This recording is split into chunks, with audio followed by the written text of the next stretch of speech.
4, 3, 2, 1, 0.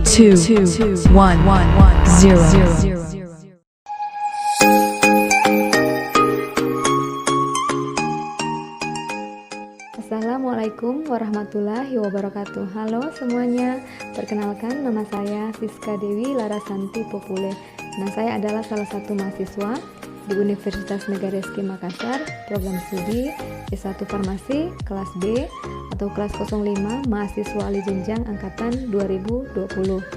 Perkenankan saya kali ini, saya hendak menyelesaikan salah satu tugas UTS saya, yaitu pada mata kuliah kimia klinik dengan dosen pengampu mata kuliah adalah Ibu Apoteker Nur Hikmah Awaludin Spam MSI. Untuk tugas UTS saya kali ini, saya memilih topik tentang penanganan spesimen urin. Dalam video ini berisikan tentang apa itu pengertian urin, cara pengambilan sampel urin, penanganan sampel urin, pengawetan sampel urin, penyakit-penyakit yang berhubungan dengan sampel urin, diagnosis, pengobatan, faktor pencetus, dan keluhan-keluhan yang biasa terjadi pada pemeriksaan sampel urin, dan terakhir adalah tentang nilai normal urin. Kita masuk pada poin pertama tentang pengertian urin. Urin itu merupakan cairan sisa yang diekskresikan oleh ginjal yang kemudian akan dikeluarkan dari dalam tubuh melalui proses urinasi.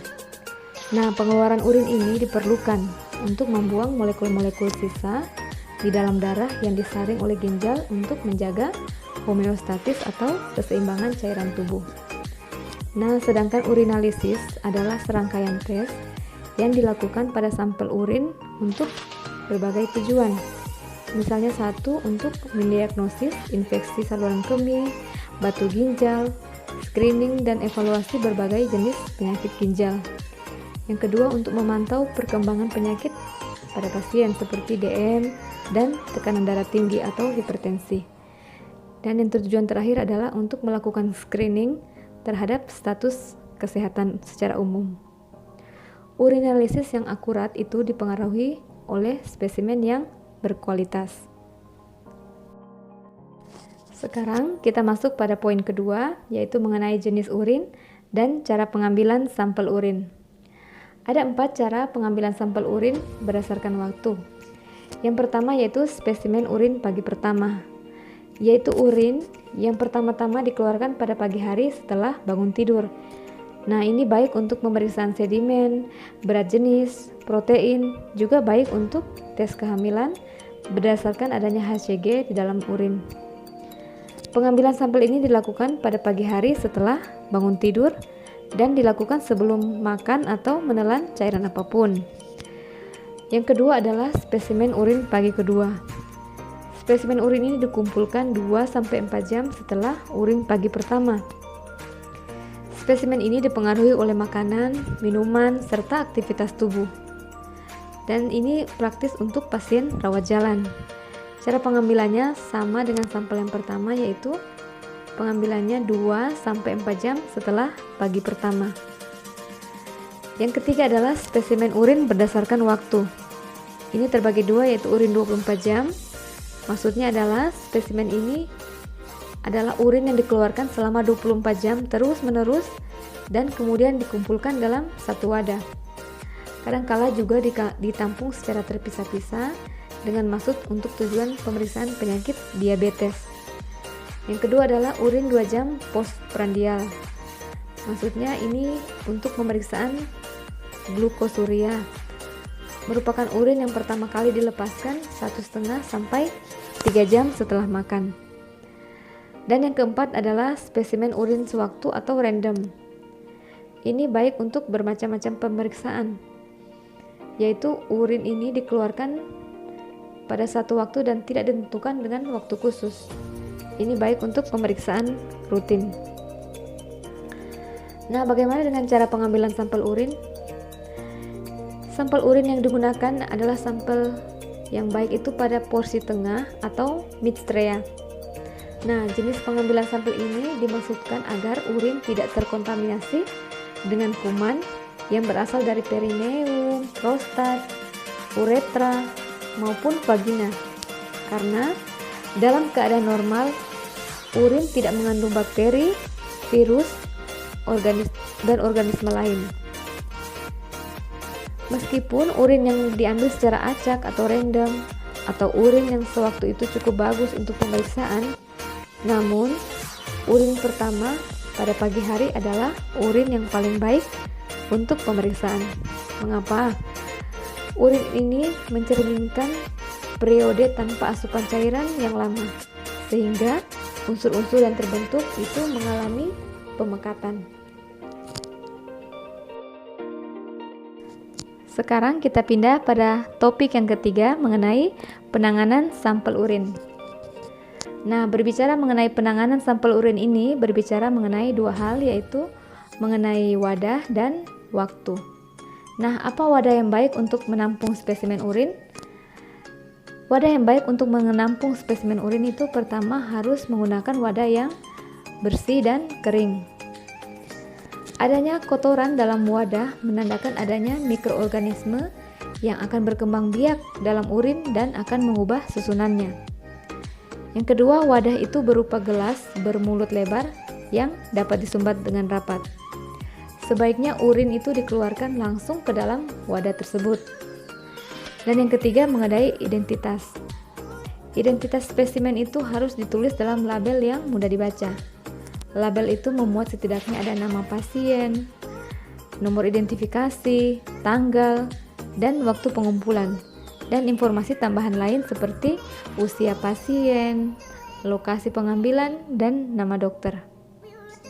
Nah, sekarang kita berbicara mengenai waktu penanganan. Pemeriksaan itu harus dilakukan 1 jam setelah buang air kecil. Penundaan pemeriksaan terhadap spesimen harus dihindari. Mengapa? Karena akan mengurangi validitas hasil. Analisis itu harus dilakukan selambat-lambatnya 4 jam setelah pengambilan spesimen. Nah, apa dampak dari penundaan pemeriksaan? Penundaan pemeriksaan akan berdampak antara lain sebagai berikut. Pertama, unsur-unsur yang terbentuk dalam sedimen mulai mengalami kerusakan dalam waktu 2 jam. Urat dan fosfat yang semula larut dapat mengendap, sehingga akan mengaburkan pemeriksaan mikroskopik elemen lain. Yang kedua, bilirubin dan urobilinogen dapat mengalami oksidasi bila terpajan sinar matahari. Yang ketiga itu bakteri dapat berkembang biak dan dapat mempengaruhi hasil pemeriksaan mikrobiologik serta pH. Sekarang kita pindah pada topik pembahasan yang keempat, yaitu mengenai pengawetan sampel urin. Nah, sampel yang belum akan diperiksa sebaiknya diawetkan terlebih dahulu. Mengapa? Yaitu untuk menghindari perubahan susunan urin akibat adanya bakteri. Pengawetan urin dapat dilakukan dengan 2 cara, yaitu secara fisik dan secara kimiawi. Pengawetan urin secara fisik yaitu sampel disimpan dalam lemari pendingin pada suhu 2-8 derajat Celcius.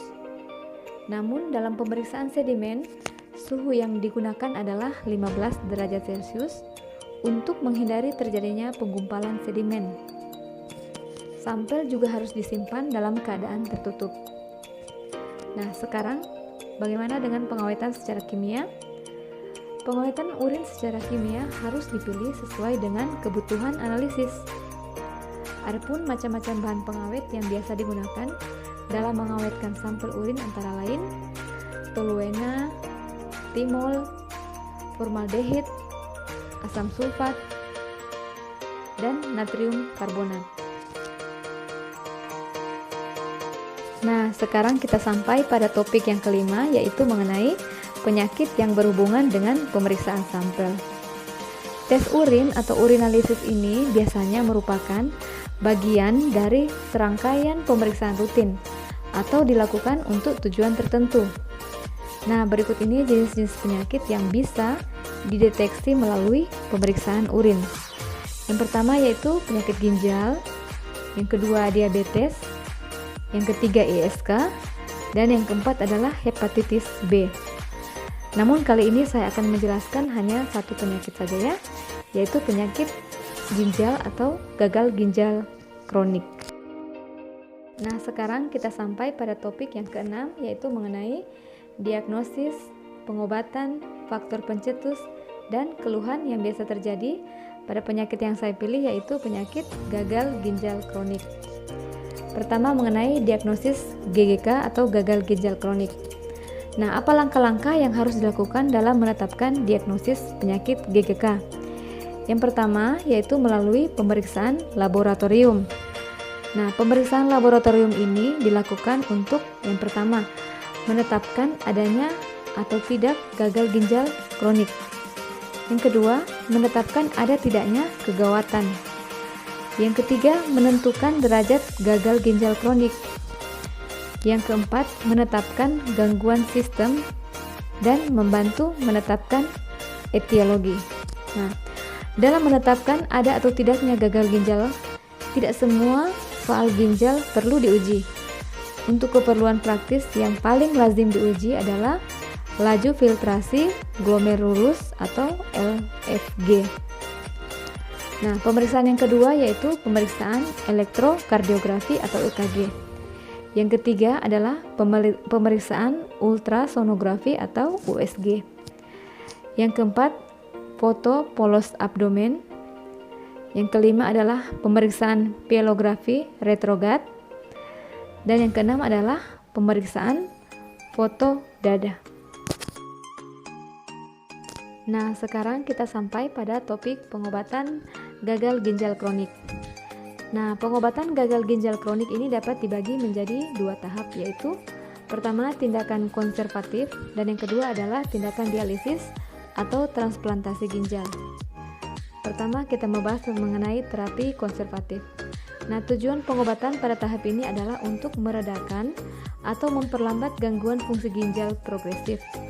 Nah, pengobatannya melalui pertama, pengaturan diet protein, kalium, natrium, dan cairan. Yang kedua adalah pencegahan dan pengobatan komplikasi, misalnya pada hipertensi dapat dikontrol dengan pembatasan natrium dan cairan, pemberian obat antihipertensi seperti golongan metildopa, propanolol, dan klonidin. Yang kedua, pada hiperkalemia dapat diobati dengan pemberian glukosa dan insulin intravena. Yang ketiga, pada anemia, pengobatannya adalah pemberian hormon eritropoietin dan juga pemberian vitamin dan asam folat, zat besi, dan transfusi darah. Yang keempat adalah diet rendah fosfat, dan yang kelima adalah pengobatan hiperurisemia dan obat pilihannya adalah pemberian allopurinol. Nah, sekarang kita pindah pada dialisis atau transplantasi ginjal. Nah, pengobatan gagal ginjal stadium akhir adalah dengan dialisis dan transplantasi ginjal. Dialisis dapat digunakan untuk mempertahankan penderita dalam keadaan klinis yang optimal sampai tersedia donor ginjal. Nah, dialisis ini dilakukan apabila kadar kreatinin serum biasanya di atas 6 mg per 100 ml pada laki-laki atau 4 ml per 100 ml pada wanita, dan GFR-nya kurang dari 4 ml per menit. Nah, sekarang kita pindah pada faktor pencetus gagal ginjal kronik. Nah, gagal ginjal kronik itu disebabkan oleh penyakit sistemik, diantaranya sebagai berikut. Yang pertama yaitu glomerulonefritis, yang kedua nefropati analgesik, yang ketiga nefropati reflux, ginjal polikistik, nefropati diabetik, dan hipertensi. Nah, itulah beberapa faktor pencetus terjadinya gagal ginjal kronik. Sekarang kita berbicara mengenai keluhan-keluhan yang biasa terjadi pada gagal ginjal kronik. Karena pada gagal ginjal kronik, setiap sistem tubuh dipengaruhi oleh kondisi uremia. Maka keluhan-keluhan yang biasa terjadi yaitu yang pertama, gejala dermatologi yang sering terjadi yang mencakup rasa gatal yang parah dan butiran uremi. Yang kedua yaitu gejala gastrointestinal yang mencakup anoreksia, mual, muntah, dan cegukan. Nah, sekarang kita masuk pada topik yang terakhir yaitu mengenai nilai normal urin. Nah, jenis pemeriksaan urin atau urinalisis itu meliputi 3 tahap pemeriksaan, yaitu pemeriksaan makroskopis yang meliputi pemeriksaan warna, busa, kejernihan atau kekeruhan, bau, dan volume. Yang kedua adalah pemeriksaan mikroskopis yang meliputi pemeriksaan eritrosit, leukosit, sel epitel, silinder, kristal, dan sedimen lainnya.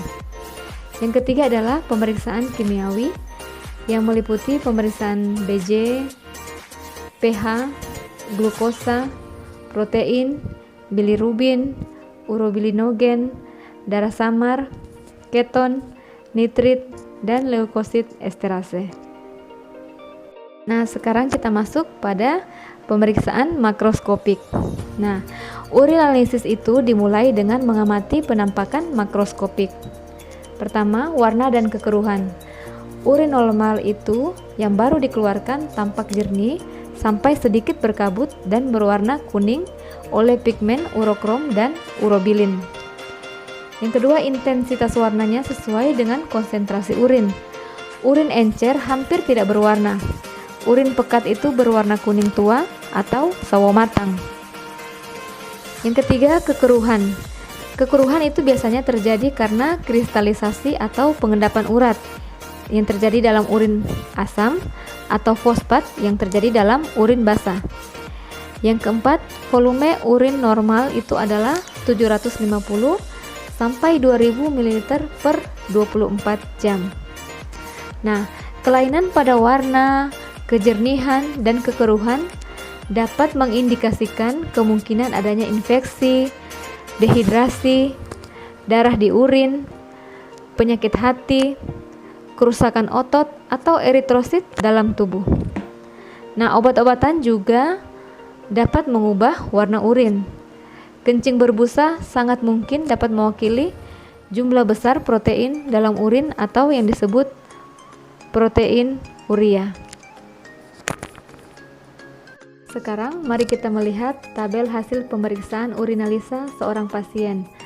Pada kolom leukosit, hasil yang ditunjukkan adalah positif, sedangkan nilai normalnya adalah negatif.